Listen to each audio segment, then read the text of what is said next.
Hello, thank you for joining us. I'm Katie Thorley from ABP, managing the PRISM programme. And today I've been joined by Nerys Wright, who is an independent sheep consultant. So Nerys, can you sort of give us a bit of background as to how you've developed into the role you're in today? Yeah, thanks, Katie. And thanks for inviting me on. So I grew up in Wales, as my name does tend to give me away. I used to be Nerys Davies, which is very Welsh. So I grew up in West Wales on a beef and sheep farm. Always liked my sheep a little bit more than cattle. I don't know why, but you just have that kind of draw, don't you? Used to love working on the farm with Dad. And then I always wanted to be a vet because I just thought that's a natural job for somebody who likes animals from the agriculture industry. Hugely competitive role to get into. Even though I had the grades, it was just still, really competitive, really difficult. And I thought then, what on earth am I going to do? And I ended up going to Nottingham University to do an animal science degree. Still didn't know what I was going to do with that, but at least it got me away and on some sort of path. When you don't know what route your life is going to take, and then you stumble upon a job which you absolutely love, and people say, oh, how did you get into doing that? And you're like, I don't really know. I just kind of stumbled my way there and carried on the sheep passion. When I did my thesis in my last year at uni, I was the only one in the year to do a sheep one. And I thought then maybe that's telling me that I definitely have got an affinity to sheep. And after I finished university, went to work in industry. So I've worked in industry now for 17 years. And when you add that up, people can probably work out how old I am now as well. Got a lot of experience within different roles within that industry, but quite recently set up my own sheep consultancy company so that I could look at focusing on the sheep side of things. Okay, thank you. So you can sort of help the farmers and deliver your passion back across to them and help them improve. So what would you say sheep farmers can do to improve their farms, both in terms of profitability, but also their carbon emissions as well? I would say that they're one of the same thing. They tend to go hand in hand, especially when you're looking at production figures. So looking at your scanning rates, your lamb sales, a lot of those things, if you are the most productive you can be, your carbon emissions will go alongside that.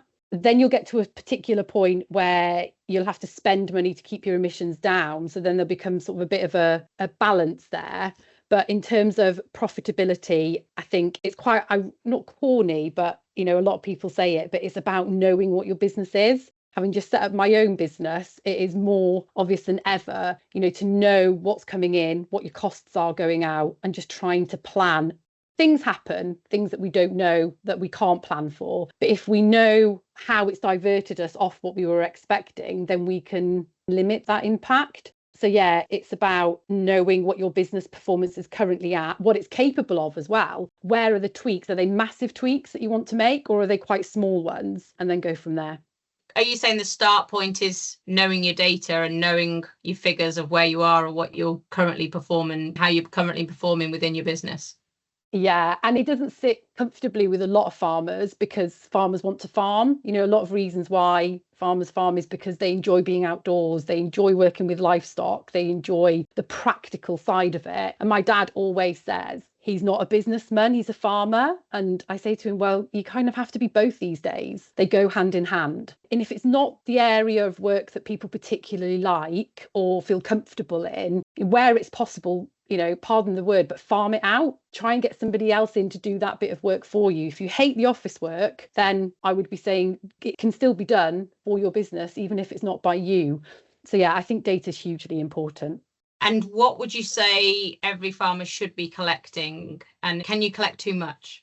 Well, you can collect information and then not use it, at which point I would say it's not necessarily too much, but it's certainly not a best use of your time. So if people are starting from scratch, start with the few of the basics and then build on it year on year, because hopefully I'd like to think that once people see the benefit of collecting that data and analysing that data, which is the really important side of it, you'll see the benefit and you'll want to collect more. So when I did PhD on sheep body condition scoring, definitely was going to get that in there, Katie. Can't have a chat with me without talking about body condition scoring. And we reviewed that data every year. And then the farmers who were on the project would say, well, if I collect this data for you, Nerys, could you look at that? And if I collect this, could you look at this impact? And I said, yeah, because they had buy-in, they could see what information I could give back to them about their businesses, and they always wanted to know more. So from a sheep perspective, everyone collects their scanning data, but just have a look at it in terms of last year. How many barreners have you got?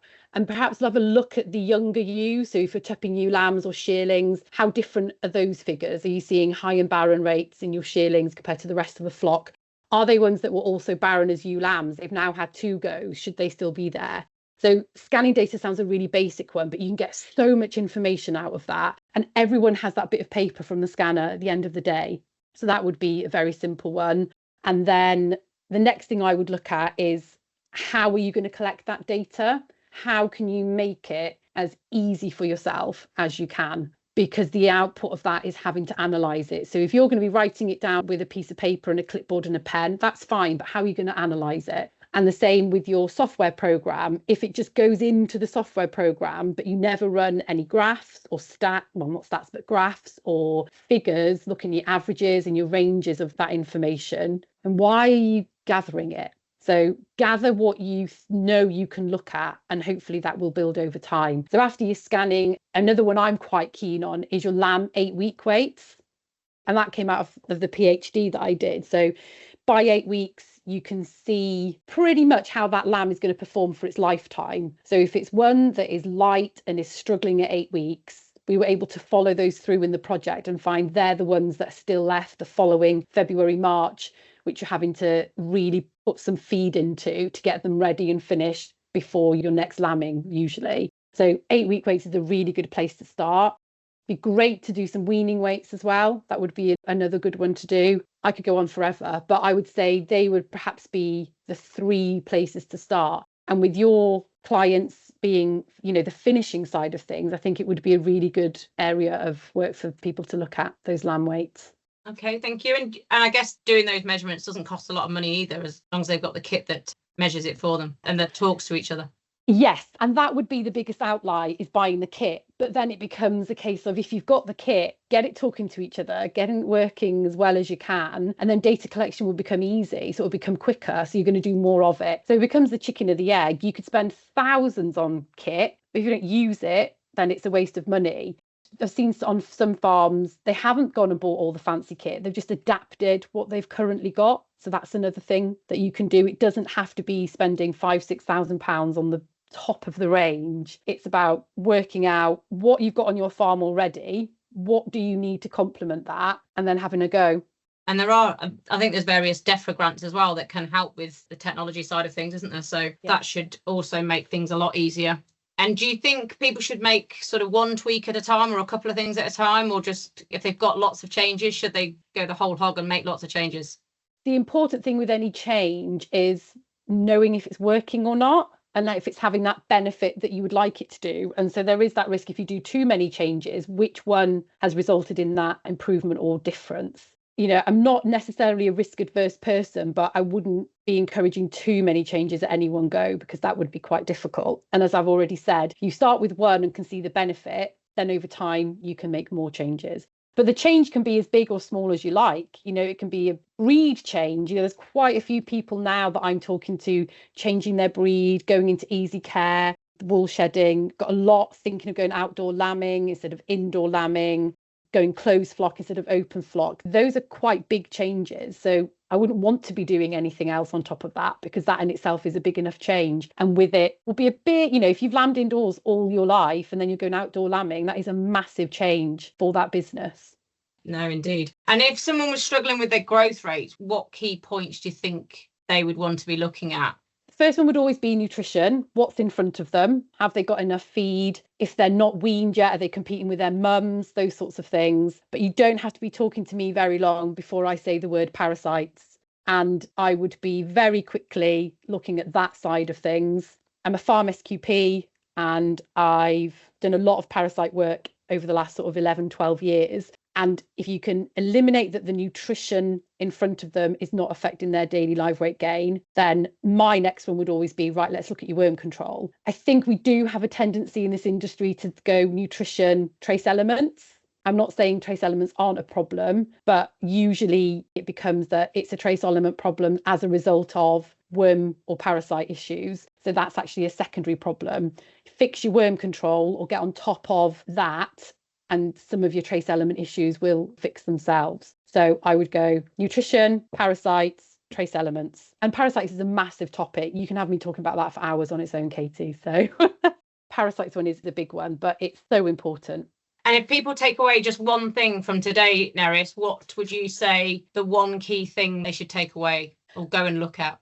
I think it would be different for every farm. And I'd like to think if there's 20 people in the room, they would be thinking different things, because the things that I've said will trigger different people. Some listening will already be collecting data and they'll be thinking, well, I do scanning, I do 8 weeks, I do weaning, but then might have heard the worm comment and gone, oh, okay, I'll look at that. For those who aren't collecting any data or aren't utilising it, then it will be that. So it's really hard to pick a one thing. And I feel a bit like a politician at the moment. And I hate that, because I like giving a straight answer, do this. But back to our original sort of discussion is data, and there's lots of conversation, if you don't measure, you can't manage, and there's all of these sayings out there. But, it is really knowing about where your farm is at and where do you want it to go and how can you get it there. And that doesn't need to be done in isolation. You can get people in to help you along that journey as well, because I find you can go to meetings and you can be told, do this, or you should do this, or you do that. But actually, quite often, the really difficult bit is the how. Is how do I do that? And how do I do that in my circumstance on my farm?